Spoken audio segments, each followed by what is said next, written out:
អង្គុយរំលឹកគ្រាស្នេហាបងនឹងជីវ៉ាធ្លាប់តែនៅចិនគ្នាតែពេលនេះបាត់បង់រូបពំនីតើយើងអាចក្បែរគ្នាម្ដងទៀតបានទេ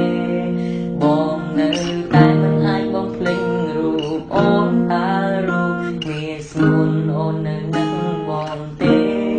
ក៏ដឹងហើយពេលនេះរូបស្រស់មានអូនមានគេដើម្បីបំភ្លេចរូបបង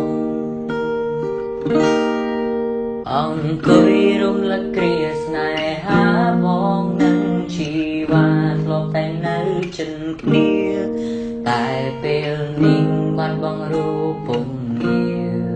តើយើងអាចក្បែរគ្នាម្ដងទៀតបានទេ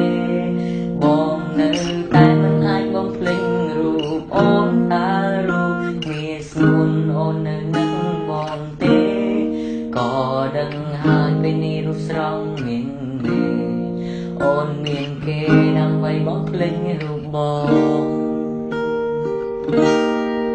អង្គុយរំលឹកគ្រាស្នេហាបងនឹងជីវ៉ាធ្លាប់តែនៅចិនគ្នា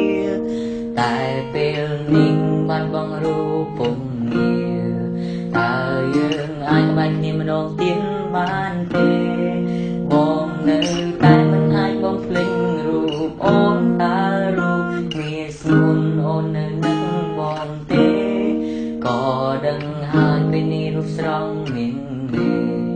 អូនមានគេដើម្បីបំភ្លេចរូបបង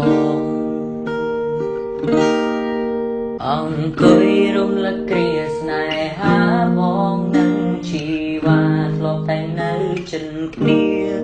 តែពេលនេះបាត់បង់រូបពំនីតើយើងអាចក្បែរគ្នាម្ដងទៀតបានទេបងនៅតែមិនអាចបំភ្លេចរូបអូនតើរូបងាយស្រួលអូននៅនឹងបងទេក៏ដឹងហើយពេលនេះរូបស្រស់មាន